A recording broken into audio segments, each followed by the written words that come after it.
वनिकम वंदनम स्वागतम नमस्ते सत श्री अकाल अस्सलाम वालेकुम। हेलो दोस्तों, मैं आपकी प्रिय दोस्त प्रियंका सभी का स्वागत करती हूँ टाइम्स ऑफ यूपीएससी के चैनल पे। आज डेट है 19 अक्टूबर, सैटरडे है, वीक का लास्ट डे है।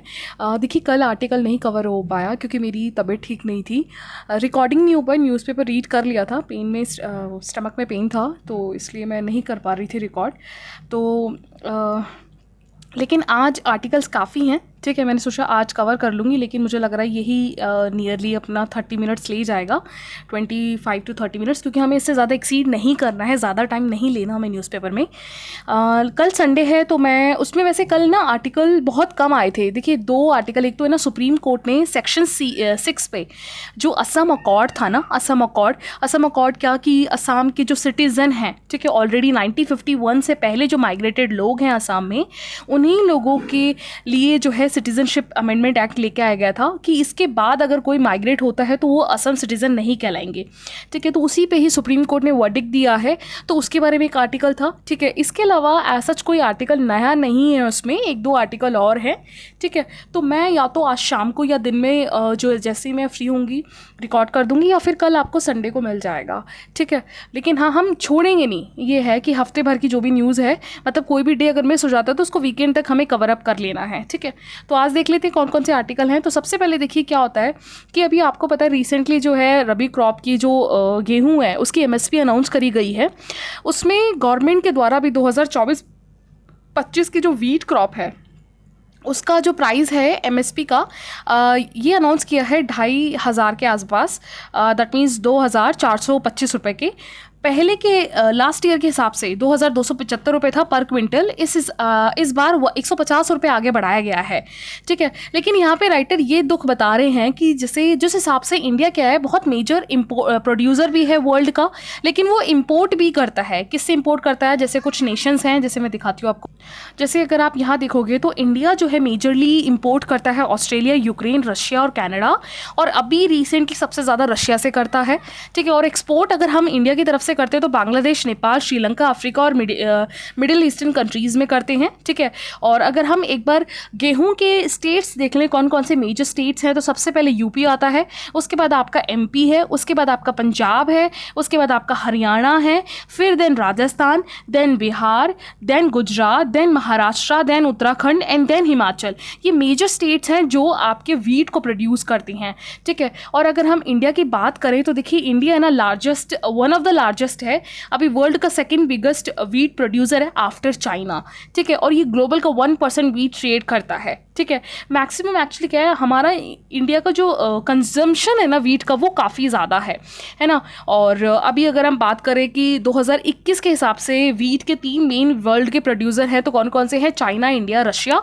और 3 प्रोड्यूसर इन इंडिया में अगर हम देखें तो कौन से स्टेट हैं? तो यूपी, मध्य प्रदेश और पंजाब है, ठीक है। और अगर हम बात करें, लेकिन इंडिया है ना, पता है क्या है, खुद भी एक अच्छा खासा प्रोड्यूसर है, लेकिन रशिया से भी वो इम्पोर्ट करता है। और अभी जब से जियो पॉलिटिकल इशू चल रहा है, जब से रशिया और यूक्रेन का, तो काफ़ी हद तक रशिया ने जो है ना थोड़े इंसेंटिव में भी जो है वीट्स चाइना और इंडिया को काफ़ी ज़्यादा जो है एक्सपोर्ट किए हैं सस्ते दाम में, ठीक है। इससे पता है क्या होता है, इससे ये होता है कि रशिया से अगर आप वीट ले रहे हो, तो यहाँ पे राइटर बता रहे हैं कि अगर आप रशिया से जो वीट ले रहे हैं ना, अगर उसमें अगर आप ओशन का फ्रेट भी लगा दो, यानी जैसे रशिया से इंडिया में आने के लिए बाय शिप से आता है, तो शिप्स में भी जो है फ्रेट कॉरिडोर्स यूज़ करते हैं, तो क्या होता है इसमें भी टैक्स लगता है, और इसके अलावा इंश्योरेंस चार्जेस भी लगा लो, तो भी जो है ना रशिया से मिलने वाला जो 1 टन है वो नियरली $280 से $285, नियरली 23,000 से 24,000 पर टन है, जो कि बहुत कम है एज कंपेयर इंडिया को जो एमएसपी मिलता है। तो क्या होता है, जब वीट आप रशिया से मंगा रहे हो और वो चीप प्राइस पे आपके मार्केट में उतरेगा, तो जो आपका प्राइस है ना, आपका जो वीट है, वो उसकी डिमांड नहीं बढ़ेगी, ठीक है। तो यहाँ पे राइटर एक चीज़ बता रहे हैं कि आपको फिर इस हिसाब से जो है या तो एमएसपी को इम्प्रूव करना है, या हमारे जो प्रोड्यूसर हैं, ठीक है, अब एमएसपी को कम तो नहीं कर सकते हैं, लेकिन हम अपने प्रोडक्शन को बढ़ा सकते हैं ताकि हम जो है इंपोर्ट ही ना करें वीट को, ठीक है, सेल्फ सस्टेन हो जाए। तो यहाँ पे अब बात यही है। ऑल्दो यहाँ पे देखिए बाकी डेटा दे रखा है कि कितने से कितना वीट प्रोडक्शन पहले से हुआ है, ये इंपॉर्टेंट नहीं है हमारे लिए अभी, ठीक है। लेकिन हमारे पास कीवर्ड हमें पता होना चाहिए कि एमएसपी का क्या है, वीट के बारे में, कौन सी क्रॉप है, ये रबी क्रॉप है, और आपको मैंने अभी डेटा बताया कि कौन कौन से मेजर स्टेट्स हैं जहाँ सबसे ज़्यादा वीट प्रोड्यूस होता है, एक्सपोर्ट हम किस किस कंट्री को करते हैं, ये आपको पता होना चाहिए, ठीक है। और इसके अलावा यहाँ पे थोड़ा सा मैं बेसिक आपको एक बार बता देती हूँ कि वीट जो है पूरे इंडिया में राइस के बाद सेकंड क्रॉप है, फूड क्रॉप जो सबसे ज़्यादा कंज्यूम भी और सबसे ज़्यादा प्रोड्यूस भी किया जाता है। नॉर्थ और नॉर्थ वेस्टर्न स्टेट सबसे बड़े प्रोड्यूसर हैं। ये रबी क्रॉप है, ठीक है। और सबसे बड़ी बात इसके बाद इसका देखिए मेन जो ग्रोथ है वो ग्रीन रेवोल्यूशन के बाद हुआ है। और वीट को प्रोड्यूस करने के लिए आपको 10 से 15 डिग्री सेल्सियस की जो है टेम्परेचर चाहिए होता है, ठीक है। हार्वेस्टिंग के टाइम 21 से 26 डिग्री सेल्सियस, सोइंग के टाइम 10 से 15 यानी कम चाहिए। रेनफॉल एवरेज है 75 से 100 सेंटीमीटर, ठीक है। इसके अलावा आपका जो सॉइल टाइप होगा वो well drain, fertile, loamy and clayey loamy होना चाहिए। और black soil region in the Deccan में भी कुछ जो है वीट के प्रोडक्शन होते हैं गुजरात वाले साइड में, ठीक है। और ये हमने डेटा देख लिया था। और गवर्नमेंट के द्वारा वीट प्रोडक्शंस को बढ़ावा देने के लिए ना हम नेशनल फूड सिक्योरिटी मिशन, राष्ट्रीय कृषि विकास योजना को भी बढ़ावा देते हैं ताकि वीट का जो है प्रोडक्शन बढ़ सके। अब इसी से सेम रिलेटेड जो है ना क्वेश्चन आया हुआ है प्रीलिम्स में भी कि फूड नेशनल फूड सिक्योरिटी 2013 क्या है, ठीक है। इस पे क्वेश्चन देख लिए, मैंने आंसर्स में बता दिया है, लेकिन आप फिर भी आप इसको एक बार रीड कर लीजिएगा। इसके अलावा खरीफ क्रॉप कौन कौन से हैं, तो अब रबी क्रॉप पूछा जा सकता है, तो आपको पता होना चाहिए कि खरीफ क्रॉप कौन कौन से हैं, रबी क्रॉप कौन कौन से हैं, ठीक है। तो और इसके अलावा मेंस में ऐसे फूड आइटम से रिलेटेड 2017 में और 21 में भी क्वेश्चन, 19 में भी क्वेश्चन आ चुका है कि हंगर पॉवर्टी जो है बहुत बड़ा चैलेंज है इंडिया के लिए, उससे कैसे निपटें। इसके अलावा जो है गवर्नमेंट के मेन क्या क्या इनिशिएटिव है फूड ग्रेन के लिए। और जैसे फॉर एग्जांपल अभी हमने जो आर्टिकल यूज़ किया, रीड किया वीट वाला, देखिए ऐसे आर्टिकल्स ना आपको डायरेक्टली मेंस में काम नहीं आएगा, लेकिन आप फॉर्डर मटेरियल में यूज़ कर सकते हो। फॉर एग्जांपल जैसे यहाँ पे था, what are the reformative steps taken by the government to make the food grain distribution system. तो आप यहाँ पे एक इशू जब बताओगे इसके कि भैया इशू भी तो आपको बताना पड़ेगा ना कि क्या क्या चीज़ इशू फेस करना पड़ रहा है। तो आप यहाँ इशू ये बता सकते हो कि क्या होता है कि हम खुद के एमएसपी तो अच्छा खासा प्राइस लगाते हैं, लेकिन जो वहाँ से बाहर से इंपोर्ट कर रहे हैं उस पर इंपोर्ट ड्यूटी नहीं होती। तो क्या होता है कि फार्मर के लिए भी नुकसान होता है, क्योंकि एमएसपी से सिर्फ पीडीएस सिस्टम में ही जाता है, मार्केट में फिर वो प्राइस कमी सस्ते में ही बेचा जाता है ना। तो इससे क्या होता है जो मार्जिनल सेक्शन के जो फार्मर्स होते हैं ना उन्हें बहुत बड़ा लॉस होता है, क्योंकि आप जो वीट इंपोर्ट कर रहे हो ना वो सस्ते दाम में कर रहे हो, है ना। तो ये एक इशू आप इस तरीके से यूज़ कर सकते हो, फॉर्डर मटेरियल में ये काम आएगा, ठीक है। और इसके अलावा नेक्स्ट आर्टिकल चलते हैं। देखिए नेक्स्ट आर्टिकल जो है जियो और स्टारलिंक यानी इलॉन मस्क की जो कंपनी है उनके बीच में एक टसल है। एक्चुअली मुद्दा क्या है मैं बता देती हूँ। देखिए मुद्दा ये है कि जो हम स्पेक्ट्रम यूज़ करते हैं, फॉर एग्जांपल आप जो भी सिम यूज़ करते हो जैसे जियो की या एयरटेल की, उसमें स्पेक्ट्रम काम देता है, यानी आपको सिग्नल सेटेलाइट से लेकर सिग्नल जो स्पेक्ट्रम जो है आपके फ़ोन तक जो है फ्रिक्वेंसी के थ्रू आपको जो मैसेज करते हो, जो सेल्यूलर वॉइस कॉल करते हो, वो सारी जो है स्पेक्ट्रम के थ्रू होता है। लेकिन क्या होता है कि कुछ रिमोट एरिया में ना ये स्पेक्ट्रम काम नहीं करता। जैसे मान लीजिए आप बहुत ही ऐसे पहाड़ी इलाके में चले गए या वैली रीजन्स में चले गए, ठीक है, ऐसे रीजन में स्पेक्ट्रम काम नहीं करता तो नेटवर्क भी नहीं आते हैं। तो वहाँ पे जो है क्या होता है, वहाँ पे ये स्पेक्ट्रम ना काम करके सैटेलाइट स्पेक्ट्रम काम करता है, ठीक है। तो क्या होता है कि यहाँ पे अभी जो स्पेक्ट्रम है इसको ऑक्शन देती थी गवर्नमेंट, ठीक है। ऑक्शन देके नीलामी देके जो बहुत ज़्यादा दाम दे बताते थे कंपनी, वो इसको खरीदती थी। जैसे फॉर एग्जांपल अभी सबसे बड़ा ऑक्शन जो है जियो के पास है। अब जियो ने जो है ऑक्शन लिया स्पेक्ट्रम का, उसके बाद से ही जियो की इतनी बड़ी कंपनी बनाया, उसका इंफ्रास्ट्रक्चर सब चीज़ें डेवलप करी। लेकिन क्या है जियो जो है जो बाकी रूरल एरिया मैंने बताया, रिमोट एरिया, वैली रीजन पे जहाँ पे ये स्पेक्ट्रम काम नहीं करेगा वहाँ सैटेलाइट जो स्पेक्ट्रम है वो काम करेगी, ठीक है। यानी सैटेलाइट स्पेसिफिकली कुछ सैटेलाइट्स होते हैं जो स्पेशली इसी चीज़ के लिए लॉन्च किए जाते हैं कि ताकि दूर दराज एरिया जो बहुत ही हिली एरिया जहाँ पे नेटवर्क्स नहीं मिलते वहाँ पे ये स्पेक्ट्रम जो है सैटेलाइट स्पेक्ट्रम काम करते हैं। तो अब बात आ गई कि पहले तो ये सिर्फ दूर दराजों में जो सैटेलाइट स्पेक्ट्रम था, है ना, वो सिर्फ और सिर्फ बहुत ही रिमोट एरिया के लिए यूज़ होता था।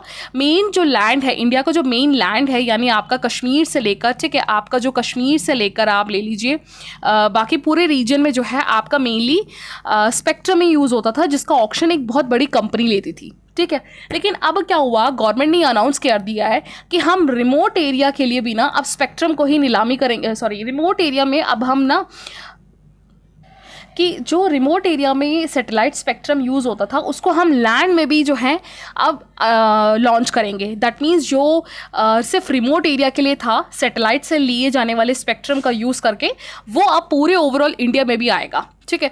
तो यहाँ पे इशू हो गया, जियो जो बहुत बड़ी कंपनी जिसने स्पेक्ट्रम को खरीद रखा है, जिसके थ्रू वो अपना सैटेलाइट जो काम कर रहा है टेली कम्युनिकेशन का, अब उसके लिए तो कंपटीशन बन गया। और ये और गवर्नमेंट किसको दे रही है? गवर्नमेंट देने वाली है एडमिनिस्ट्रेटिव डिस्ट्रीब्यूशन के थ्रू, यानी ऑक्शन के द्वारा, नीलामी के हिसाब से नहीं, एडमिनिस्ट्रेशन, यानी कौन सी कंपनी अच्छा परफॉर्मेंस करती है उस हिसाब से वो सैटेलाइट स्पेक्ट्रम को बेचेगी। तो ये कंपटीशन बन गया जियो के लिए और एक स्टार लिंक जो आपका एलॉन मस्क की कंपनी है उसके बीच में, ठीक है, क्योंकि ये बात आ रही है कि एलॉन मस्क इसको खरीदेंगे। तो यहाँ पे जियो की तरफ से बहुत बड़ा एक अगेंस्ट उठाया गया। इसने टेली कम्युनिकेशन के मिनिस्टर से बात करी, लेटर भेजा। क्या भेजा? जियो को इशू क्या है? देखिए, जियो एक इकलौता जो है अभी मार्केट में स्पेक्ट्रम को सबसे बड़ा डोमिनेंट कंपनी है, ठीक है। अभी क्या है, इसने पूरा अपना इंफ्रास्ट्रक्चर बनाया स्पेक्ट्रम के लिए, 5G के लिए, ठीक है। अब पूरे इसने अपने जो है केबल्स बिछाए, लेकिन अब क्या होगा, स्पेस यानी सैटेलाइट स्पेक्ट्रम जब आएगा पूरे लैंड एरिया में, तो इसको बना बनाया इंफ्रास्ट्रक्चर मिल गया ना, तो इसी का यूज़ वो गवर्नमेंट के हेल्प से कर लेगा। तो क्या होगा, इसमें लॉस जियो का है, क्योंकि जियो ने इतना ज़्यादा प्लेटफॉर्म तैयार किया, इतने सारे नेटवर्क्स तैयार किया, अब इसका यूज़ कोई और कंपनी करेगी जिस चीज़ का अलाउ ये नहीं कर रहे हैं, ठीक है। तो ये मुद्दा है इसमें, है ना। लेकिन यहाँ पे राइटर ये भी बता रहे हैं कि टेली कम्युनिकेशन एक्ट 2023 की भी बात करोगे ना, तो इसमें यही अमेंडमेंट कर दिया गया था कि भैया अब जो है प्राइवेट प्लेयर्स में नए प्लेयर्स को अलाउ किया जाएगा, ऑक्शंस वगैरह में चेंजेस किए जाएंगे, ठीक है। तो यहाँ पे कोई नई बात नहीं है कि अचानक से गवर्नमेंट ने इसको बढ़ावा दिया है। और ऊपर से देखिए, जो टेलीकॉम कम्युनिकेशन या ब्रॉडबैंड वाला जो सेक्टर है ना, ये बहुत बड़ा ह्यूज रोल प्ले करता है इंडिया के जीडीपी में। ये नियरली 1.1 बिलियन करने का टारगेट है 2030 तक इंडिया को, ठीक है।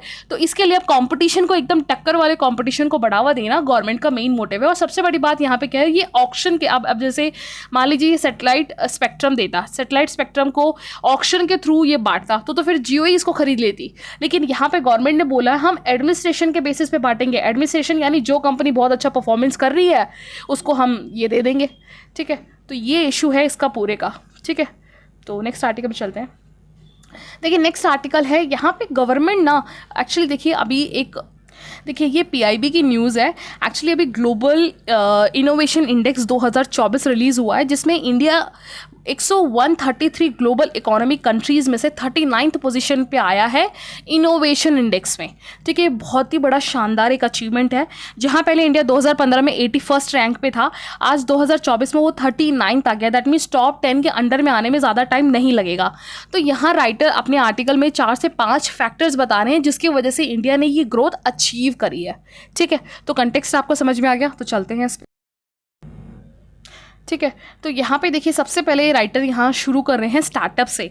अगर आप इंडिया के स्टार्टअप्स की बात करोगे तो नियरली हमारे पास 2023 तक 68,000 ऐसे स्टार्टअप्स हैं एकदम जो नए हैं, ठीक है। और नियरली 2030 तक ये 1,80,000 के आसपास हो जाएगा। दैट मीन्स इस साल भी जनवरी के कम से कम 100+ यूनिकॉर्न स्टार्ट होंगी, जिसकी वैल्यू हमारे पास 350 बिलियंस होंगी, ठीक है। क्योंकि स्टार्टअप्स बहुत बड़ा एक रोल प्ले करता है इकोनॉमी को बूस्ट करने में, ठीक है। तो यहाँ पे राइटर एक चीज़ और बता रहे हैं कि ये स्टार्टअप ऐसा नहीं है कि कोई मेट्रोपॉलिटन सिटी में शुरू हो रहा है, ये शुरू हो रहा है टायर 2 टायर 3 सिटीज़ में। तो ये एक बहुत बड़ा एक ट्रेंड है, बहुत बड़ा एम्प्लॉयमेंट जनरेशन का एक तरीका है, ग्रोथ, इकोनॉमी को ग्रोथ करने का एक बहुत ही बड़ा ब्रिलियंट एक जो है स्टेप्स है ये, ठीक है। तो इसमें 5 मेन फैक्टर बताए हैं, क्या क्या है। देखिए, सबसे पहली बात जो है, इंडिया के द्वारा जो है इनोवेशन इकोसिस्टम को, कैपिटल को, डायनेमिक स्टार्टअप्स लैंडस्केल, कोलैबोरेटिव एफर्ट्स को जो है बहुत ज़्यादा फोकस किया गया है public and private research entities में, ठीक है। अब इसी चीज़ को ध्यान में रखते हुए national initiative for developing and harnessing innovations, यानी जिसको हम बोलते हैं निधि, जो कि department of science and technology के अंडर में काम कर रहा है, जो साइंस से रिलेटेड जो बिजनेस है, यानी जो रिसर्च है, जो पार्क जो उसके चाहिए रेवेन्यूज़, उस चीज़ पे फोकस किया जा रहा है, ठीक है। स्पेसिफिकली इसमें पता है क्या है, एक बायसनेस नहीं है, मतलब यानी यहाँ पे प्राइवेट और पब्लिक प्लेयर्स दोनों को जो है इक्वली एक लेवल फील्डिंग वाला जो है यहाँ पे मौका दिया जा रहा है, ठीक है। इसके साथ साथ जो है सेकंड रीज़न इसमें बताया जा रहा है कि यहाँ पे डिपार्टमेंट ऑफ साइंस टेक्नोलॉजी और बायोटेक्नोलॉजी ने क्या किया है, जैसे अटल इनोवेशन मिशन को हमने बढ़ावा दिया, जिसकी वजह से क्या हो रहा है कि हमें पूरे इंडिया के अंदर में नेशनल इनोवेशन एनवायरनमेंट तैयार हो गया, ताकि अगर आप कुछ बायोटेक्नोलॉजी में कुछ रिसर्च करना चाह रहे हो, कुछ इनोवेशन लाना चाह रहे हो, तो अटल इनोवेशन मिशन के तहत आप कर सकते हो। तीसरी चीज़ जो है इसमें सबसे बड़ी बात, जैसे नीति आयोग ने इसमें स्टार्टअप शुरू किया था कि जैसे कि इलेक्ट्रिक व्हीकल्स हो गया, बायोटेक्नोलॉजी हो गया, नैनो टेक्नोलॉजी हो गया, स्पेस हो गया, ऑल्टरनेटिव एनर्जीज हो गई, इस पे इनोवेशन करने के लिए नीति आयोग ने बहुत बड़ा पुश दिया है पिछले 10 साल के अंडर में, ठीक है, तो ये बहुत बड़ी एक अचीवमेंट है। फोर्थ पॉइंट जो है वो ये है कि नोटेबल जो मेन प्रोग्रेस है वो ये है कि हमने डाइवर्सिफाई किया है अपने रिसर्च को, अपने इंडस्ट्रीज़ को, है ना। और फाइनली ये है कि जो आपके लोअर मिडिल इनकम कंट्रीज़ हैं जितने भी, जैसे कि साउथ अमेरिका है, इसके अलावा आपका अफ्रीका है, ठीक है, या कैरिबियन आइलैंड्स हैं, ये इन नेशंस के कंपैरेटिवली इंडिया काफ़ी इनोवेशन क्वालिटी में अपने आप को आगे रख रहा है। आप सोचिए 133 कंट्री में हम अब जो है 39th रैंक पे आ गए, तो ये बहुत बड़ा एक ह्यूज अचीवमेंट है, ठीक है। इसके साथ साथ जो है नीति आयोग ने भी काफ़ी क्लोजली वर्क किया है। अब जैसे रिसेंटली अभी आपको पता होगा, रेलवे एक ऐसा डिपार्टमेंट था जो कि गवर्नमेंट के अंडर में था, लेकिन अब इस चीज़ को चेंज करके नीति आयोग जो है अपने अंडर में रेलवे को पब्लिक प्राइवेट पार्टनरशिप के अंदर जो है इन्वेस्ट करवा रहा है, ठीक है। इसके साथ साथ जो है फार्मास्यूटिकल इंडस्ट्री है, उसने अपना न्यू बिजनेस मॉडल जो है वो एक प्राइवेट प्लेयर्स के अंडर में दिया है। क्लिनिकल जो ट्रायल्स होते हैं, मल्टीनेशनल कंपनीज़ हैं, उन्हें जो है प्लेटफॉर्म दिया जा रहा है कि आप आओ, रिसर्च करो, इंडिया के इनोवेशंस में जो है आप फार्मास्यूटिकल में अपना प्रयोग करो और यहाँ पे जो है एक अच्छा खासा रिजल्ट आप भी लेके जाओ और इंडिया को भी दो, ठीक है। तो यहाँ पे इंडिया के फार्म्स ने भी काफ़ी अच्छा खासा ग्लोबली फार्मास्यूटिकल में इनोवेशन में प्रोसेस में आगे काम किया है। इसके अलावा अगर आप बात करोगे अटल इनोवेशन मिशन, जिसने अभी काफ़ी लंबे टाइम से ग्रास रूट लेवल पे बहुत अच्छा इनोवेशन का काम किया है, इसने अभी नियरली 4880 ऑपरेशनल अटल टिंकरिंग लैब्स बनाए हैं ओवरऑल 650 डिस्ट्रिक्ट्स में। तो इससे क्या होगा, नियरली 2 मिलियन स्टूडेंट ऐसे होंगे जिन्हें इनोवेशन को एक सहारा मिलेगा। देखिए अटल टिंकरिंग लैब्स क्या होती हैं, जहाँ पे आप रिसर्च कर सकते हो अपने फील्ड से रिलेटेड, है ना। आप अपने जो है अपने काम प्रैक्टिकल लैब्स, क्या होता है कि जब आपके पास इन्वायरमेंट ही नहीं होता ना, तो स्टूडेंट पढ़ेगा कहाँ, है ना। तो उसका काम जो है, उसकी पूर्ति जो है यहाँ पे अटल टिंकरिंग लैब ने करी है और नियरली 102 यूनिवर्सिटीज़ को भी यहाँ पे जो है सेलेक्ट किया गया है। इसके अलावा यहाँ पे इंस्टीट्यूशन, प्राइवेट प्लेयर्स ऑल्सो, इन्होंने भी बहुत बड़ा जो है एक अपना रोल निभाया है। इसके अलावा अटल इंक्यूबेशन सेंटर्स ओवरऑल जो है 50 ऑपरेशन सेंटर्स बनाए हुए, जिसने 900 स्टार्टअप्स को बढ़ावा दिया है। इसके अलावा इन्होंने जो है इंडिया के अंडर में जो 24 अटल न्यू इंडिया चैलेंज पार्टनरशिप किए हैं 5 यूनियन मिनिस्ट्रीज़ के साथ, डिपार्टमेंट्स के साथ, जिसमें 950 एप्लीकेंट्स हैं, ठीक है। तो एक बड़े ह्यूज लेवल पे जो है यहाँ पे अटल टिंकरिंग लैब के तहत जो है रिसर्च का काम जो है बढ़ावा दिया जा रहा है। इंडिया आज टॉप इनोवेटिव नेशन में आ गया है, ठीक है। यानी जो लोअर कंट्रीज़ हैं, जितने भी लोअर कंट्रीज़ हैं, उनमें से बहुत आगे है। 37 लोअर मिडिल इनकम से फर्स्ट अमंग है ये, ठीक है। और अभी जो है इसकी रैंक जो 2015 में 41 थी, अब 40th पोजीशन से आगे है ये, ठीक है। और इंडिया ने अपनी जो technology, research, engineering, global research invest में जो है काफ़ी अच्छा खासा अपने आप को आगे रखा है। स्पेसिफिकली ये टायर 1 सिटीज़ में, ऐसा नहीं है कि सिर्फ स्पेसिफिकली टायर 1 सिटीज़ में होगा, 2 में भी है, 3 में भी है। तो मिलियंस ऑफ जो यंग है उन्हें एक अपॉर्चुनिटी दी जा रही है अपने जो इनोवेशन है, अपने जो रिसर्च है, अपना जो टेम्परामेंट है टुवर्ड द साइंस, उस चीज़ को बढ़ावा देने के लिए, ठीक है। ये एक अच्छा आर्टिकल था। नेक्स्ट आर्टिकल चलते हैं। देखिए नेक्स्ट आर्टिकल, आपको पता है कि अभी जस्टिस जो लेडी हैं ये, है ना, जिनको बोलते हैं थेमिस, एक्चुअली आपको पता होगा इससे पहले कि जो स्टैचू पे लेडी जस्टिस की जो स्टैचू होती थी, उसमें उनके हाथ में एक तो ऐसे इस तरीके से एक, देखिए अगर आप जस्टिस लेडी की पिक पहले वाली देखोगी तो आपने इस तरीके से जो है सिंबल देखा होगा। हैंड में जो है एक जो स्वॉर्ड होता है वो होता था, है ना, तलवार जिसको बोलते हैं। लेकिन अब जो है इसको चंद्रचूड़ ने, मिस्टर जो हमारे CGI हैं, इन्होंने चेंज किया है, क्योंकि वो वाला जो पहले वाला स्टैचू होता था वो एक कॉलोनियल स्टैचू था, ठीक है। और आज हमें 75 ईयर्स हो चुके हैं इंडिपेंडेंस लिए हुए, तो हमें इस चीज़ पे चेंज करना जो है इन्होंने फाइनली किया है। और न्यू स्टैचू में एक तो देखिए इन्हें साड़ी बनाई गई है और ये हाथ में जो है ये इस तरह का जो है तराजू जिसको बोलते हैं, ठीक है, एक सिंबल इक्वालिटी का। और सबसे मेन जो चेंज है वो ये है कि पहले वाली जो जस्टिस थेमासिस थी, ठीक है, ग्रीक से रिलेटेड एक गॉडेस थी जिन्हें माना जाता था, उनकी आंखें बंद रहती थी। एक्चुअली आंखें बंद इसलिए होता था कि सबके सामने इक्वालिटी के बेसिस पे जो है लॉ जो है डिलीवर किया जाए, ऐसा ना हो किसी को देख के बायसनेस के साथ। लेकिन राइटर जो CGI हैं उन्होंने इस चीज़ को ब्रेक किया है। उन्होंने कहा ऐसा नहीं है कि आप आँख खोल के भी जो है जस्टिस नहीं दे सकते हो, विदाउट बायस कर सकते हो, ठीक है। तो उसी चीज़ पे यहाँ पे चेंजेस किए गए और हाथ में जो है कॉन्स्टिट्यूशन की हमारी बुक दी गई है इसमें, ठीक है, मतलब बनाया गया है। और तो पता है ये इंडिया पहला कंट्री नहीं है, अब इससे पहले बांग्लादेश ने भी है ना इसका सेम ऐसे ही स्टैचू बनाया था, लेकिन वहाँ जो है अलग रिलीजन के लोग ज़्यादा प्रोमिनेंट हैं, तो पर्टिकुलर रिलीजन के लोगों ने इसको अगेंस्ट किया कि ये कहीं ना कहीं कहीं मूर्ति पूजा को खंडन कर रहा है, मतलब बढ़ावा दे रहा है पर्टिकुलर रिलीजन। तो ऑल्दो यहाँ पे बहुत बड़ा एक स्ट्राइक हुआ था, लेकिन यहाँ इंडिया की तरफ से काफ़ी अच्छा है, ये डाइवर्सिफाई को दिखा रहा है, ठीक है। तो ये है एक आर्टिकल। इसके अलावा नेक्स्ट देखें, इंसुलिन पे है। एक्चुअली आपको पता है इंसुलिन को बैलेंस करने के लिए हम एक टूल किट का यूज़ करते हैं, ठीक है, कि कब इसका हाइक हुआ कब। अब एक्चुअली इसमें क्या किया है, आपको पता है डायबिटीज़ 2 तरह की होती है, डायबिटीज़ 1 और डायबिटीज़ 2, ठीक है। जो 1 होती है वो बच्चे के शुरू से ही होती है, जब वो बच्चा चाइल्डहुड में होता है तो उसका पेनक्रियाज जो होता है वो जो शुगर इंसुलिन जो बनाना होता है वो रिलीज़ नहीं करता। दूसरा जो डायबिटीज़ होती है, जब बॉडी में ओवर एक्सेस इंसुलिन हो जाता है, उसको बैलेंस नहीं कर पाता आपका जो पेनक्रियाज है, ठीक है। 2 तरह के डायबिटीज़ हैं। एक्चुअली इसको कंट्रोल करने के लिए कि कब आपका शुगर का लेवल बढ़ा, कब इंसुलिन डाउन हुआ, इस चीज़ के लिए अभी जो है NNC221 करके एक जो डिवाइस है वो बनाया गया है। ये रिंग करेगा जैसे ही आपका स्पाइक होगा शुगर लेवल, या फिर आपका लो हुआ इंसुलिन, कब आपको मेडिसिन लेना है, कब बैलेंस है, तो उस चीज़ का डेटा आपको ये जो है NNC2215 देगा डिवाइस। तो यही ओवरऑल इसमें पूरा आर्टिकल था। तो आप ये जो कोड है ना, ये याद रखेगा, NNC2215 इंसुलिन से रिलेटेड है। और डायबिटीज़ के बारे में कि डायबिटीज़ 2-1 क्या है, इसको ऑलरेडी हम बहुत बार डिस्कस भी कर चुके हैं, ठीक है। नेक्स्ट आर्टिकल देखिए, यहाँ पे क्वेश्चन ये है, आपको पता है रिसेंटली बहुत सारे स्कॉलर्स को जो है हर साल इवन अल्फ्रेड नोबेल जो है नोबेल प्राइज़ दिया जाता है। ऐसा नहीं है कि इंडिया में इंडियंस को मिला नहीं है, बहुत सारे इंडियंस हैं, जैसे कि सत्येंद्र बोस हैं, ठीक है, फिज़िक्स के लिए उन्हें मिला था।